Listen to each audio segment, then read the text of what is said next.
Here are 3 things that I liked and disliked about Fairmont The Palm here in Dubai. This room is the Fairmont Gold Heritage Double Queen. We'll do a complete room tour as we go along, but the first thing that I really liked was the Fairmont Gold experience.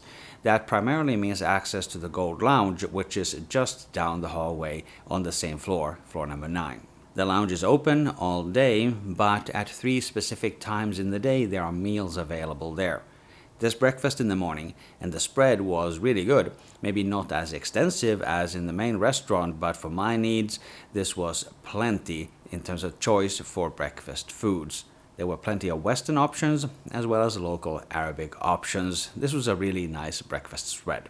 I know that some Fairmont hotels have stopped serving breakfast in the lounge, but here they still do it, and I think that is a key benefit of the Fairmont Gold experience. I do like the opportunity to eat in a more quiet and secluded area like the Gold Lounge. The second meal that was available every day was high tea served between 2 and 4 p.m. This and the next one, I suppose it's designed to be more of a snack, but I made a full meal of both of these options. During the high tea, they had various sandwiches as well as scones with clotted cream and jam, and there were also desserts available. They served tea or coffee to order, and throughout the day in the lounge, they have water and soft drinks available as well. The third meal in the lounge was the golden hour between 5 and 7, that's when the sun is setting. At this time, they had food available as well. There were at least 3 hot meal items. I think these were designed to be more like canapes, but once again, I made a full meal out of this. There was a salad bar as well and some more desserts. The one thing that stands out with the golden hour service is that there's also drinks. You had a short list of cocktails and mocktails available, all included in the price. Plus, you could get beer and wine as well. This was simple food, a fairly small selection, and you could get it yourself exactly how I like it. Now, while the Gold Lounge experience was generally excellent, there were just a few things that were missing. For example, they don't have any Arabic coffee, just Western-style coffee. They don't have any alcohol-free beer during golden hour, and they don't have any sugar-free cola drinks like a Coke Zero or Pepsi Zero. I think that is an odd oversight. Now we come to the second thing that I like about the Fairmont The Palm, and that is the location here on the Palm Jumeirah Island. This is a man-made island in the form of a palm tree, something that Dubai is famous for. Completely ridiculous, and I love it. The whole Palm Island is such a landmark of Dubai and is nice to be staying on there. The hotel is located on the trunk of the palm. The location also means that you have access to a private beach. In terms of things that are around, there is a monorail station walking distance from here. There is a small shopping mall called the Golden Mile just across the street here that I can see from my window. And then there is a huge shopping mall called the Nakheel Mall that is about 5 or 6 minutes walk. The best thing is that you can walk through that first mall so that you can stay within the air-conditioned area to get to the Nakheel Mall. The Nakheel Mall has the view of the Palm, which is an observation tower that they built on top of the mall. As for the third thing I like, I really try to find 3 things to like about the hotels when I review them, but I'm struggling a little bit now with the Fairmont The Palm. So the third thing I'm going to say is the cool couch that I have here on my left-hand side. It's a round couch, it's very comfortable, and it is maybe one of the things that stands out in the room design. We'll talk more about that under the cons coming up. I would consider adding a 4th pro as well, because I hear from the locals that the restaurants here at the Fairmont The Palm are really well regarded. However, I didn't try them. I ate all of my meals in the lounge. So at least the restaurants here have a good reputation, and maybe I would come back for them next time I'm in Dubai. I paid for this trip myself so that you get a non-sponsored and authentic travel review. Welcome to my channel, Markus Travels. We'll talk more about the price and the value for money at the end of the video. And now we come to the 3 things that I did not like about the Fairmont The Palm, and there are plenty of things under this item. Firstly, the room design here is very tired and generic. It is not inspirational at all. There's no particularly cool tech, and the furnishings they have here are incredibly generic. It's just a very uninspired hotel room. Everything is placed just around the edges of the room. It's a very square room. I mean, most rooms are, but this is just so. In addition, many of the surfaces are scuffed and worn and in bad condition, and I imagine that they did not use the best materials when they built this hotel. I actually stayed here when it opened. I think it was around 12 years ago, and it looks exactly the same, so I think it is in desperate need of a refresh. Another aspect of this poor room design is that it's actually dark, and you can probably see it here behind me. On my left, I have one lamp standing in the corner, and then there's another lamp that you can see in the picture that is hanging from the ceiling. And that's all of the lamps that are there in the room. On the right hand side, there's no light at all, and there's also no light in the ceiling.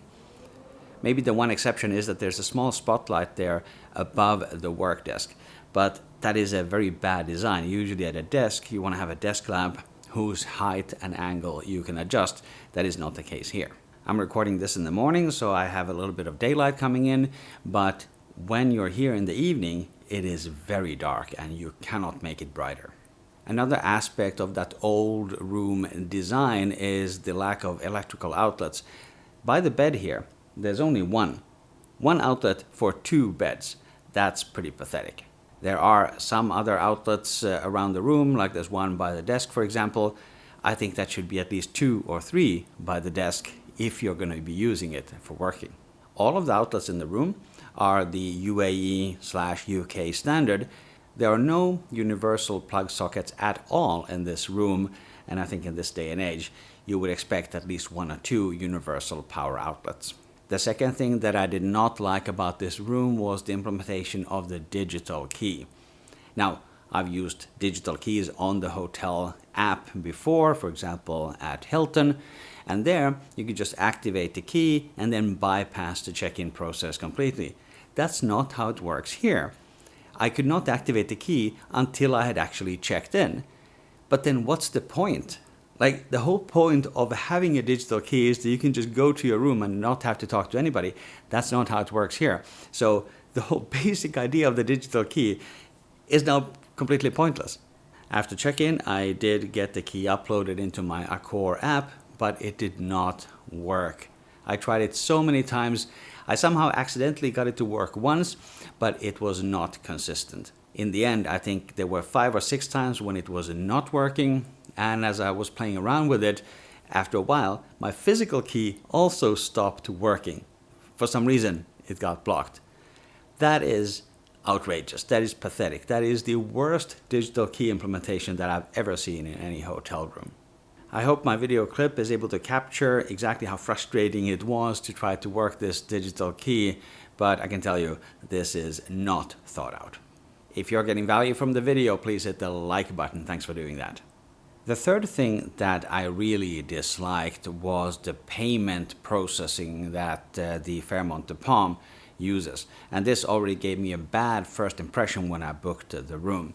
All of the stays that I had during this trip, I booked them on the Accor app, and I've been using it for years, and it usually works really, really well.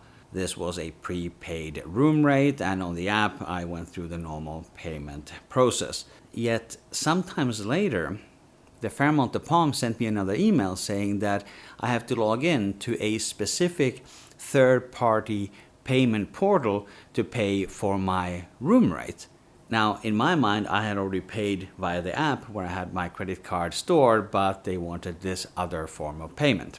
This email looks like a scam.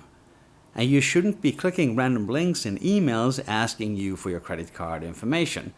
This is a horrible implementation by Fairmont The Palm. Now, it turns out that this was the genuine way to pay, but this is absolute garbage. They need to stop using this payment portal system. Just use the app like every other hotel in the Accor chain. This is terrible. When I got that email, I had never received such a payment request from any other hotel company. A few months later, when I stayed at the Raffles in Doha, Qatar, they actually used the same portal. At that time, I was ready for this garbage payment system, but when I experienced for the first time here for the Fairmont The Palm, I was unhappy. If you're getting massive value from the video, there's many things that you can do to support my channel, Markus Travels. For example, you can book one of my communication workshops for your company. I've been doing stand-up comedy for 8 years, and I have this workshop called Leadership Lessons from the Comedy Club, where I teach communication skills that you don't learn in your traditional presentation skills workshop. Learn more with the link in the description, or go to markuspresents.com. I actually did a stand-up comedy show here in Dubai just 2 days ago. I loved it. There are a few more cons that I could mention, like the fact that the TV randomly switches itself on. We have the ineffective air conditioning in the room. I was never able to get it below 22.5 degrees, although I would prefer 21.5 degrees Celsius. And we have the fact that the employees are not empowered to make independent decisions. Many cons. I'm not going to go through all of this because I wanted to limit it to 3 items. And now we come to the price and the value for money. The total price that I paid for my 2 nights here in the Fairmont Gold room was 2,306 dirhams, which is around $628. This is in the low season in early June. That's the beginning of the hot season when nobody really wants to be in Dubai. In the high season, this room could easily be $500 US per night. Is it worth it? No. At this price point, I would expect some cool design, a room in great condition. I would expect a payment processing system that doesn't look like a scam, plus I would expect my key to work. So it's hardly surprising that I would not recommend a Fairmont The Palm, and I doubt that I will ever stay here again.